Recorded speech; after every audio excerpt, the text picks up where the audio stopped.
Sentence के अंदर आपका लेटर है, उसके बाद में आपकी साउंड है, उसके बाद में आपका शब्द है, वर्ण है, सब कुछ है उसके अंदर। उसी के अंदर उपवाक्य भी है, उसी के किसी हिस्से को वाक्यांश भी बोला जाता है। क्या बोला जाता है? वाक्यांश। अब ये सेंटेंस के अंदर क्लाउज होता होगा कि नहीं होता होगा? है? हर सेंटेंस के अंदर क्लाउज होना चाहिए कि नहीं होना चाहिए? होना चाहिए। क्यों होना चाहिए? किसने बोला ये?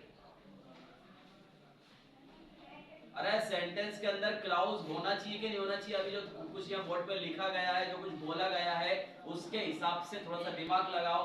तो सेंटेंस के अंदर क्लाउज होना चाहिए कि नहीं होना चाहिए? हाथ क्या है? हाथ जो हैंड है वो हमारी बॉडी का पार्ट है कि नहीं है?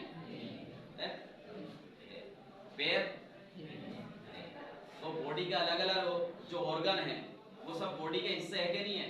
देखो बचपन में सीखा शरीर के अंगों के नाम, name of the body parts. पूरी बॉडी क्या है? पूरी बॉडी सब चीज से मिलकर पूरी बॉडी बॉडी बनी है। उसमें पैर भी आ गए, आंख भी आ गई, हाथ भी आ गया, कान भी आ गया, माथा भी आ गया, सब।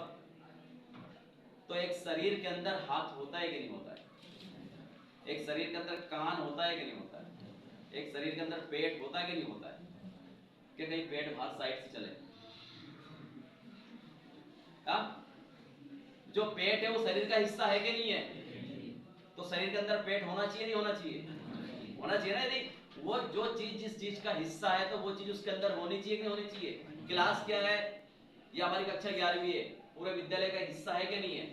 तो विद्यालय में कक्षा 11वीं होनी चाहिए नहीं होनी चाहिए? कक्षा है तो कहाँ मिलेगी? स्कूल के अंदर। कहाँ मिलेगी? स्कूल के अंदर क्लास मिलेगी नहीं मिलेगी? तो सेंटेंस के अंदर क्लाउज मिलेगा, मिलना चाहिए नहीं मिलना चाहिए? क्यों मिलना चाहिए? क्योंकि वो सेंटेंस का हिस्सा है। Clause is a part of a sentence. Clause क्या है? सेंटेंस का एक हिस्सा है, एक भाग है, एक अंश है। ठीक उसी प्रकार जैसे एक सेंटेंस का एक हिस्सा आपका जो शब्द होता है, वाक्य का ऐसे मिलकर बनता है शब्दों से। तो सेंटेंस के अंदर शब्द होते हैं नहीं होते हैं? होते हैं। तो ठीक उसी प्रकार सेंटेंस के अंदर क्लाउज भी पाया जाता है। क्या पाया जाता है? क्लाउज। सेंटेंस के अंदर आपकी साउंड होती है, आपका वर्ण होता है, आपका शब्द होता है, आपका क्लाउज होता है, उसके बाद में सेंटेंस होता है, उसके बाद में सेंटेंस होता है। तो ये वाक्यांश क्या है? फिर वाक्य में और वाक्यांश में अंतर क्या है? भाई वाक्य में और शब्द में अंतर पता है, वाक्य में और शब्द में तो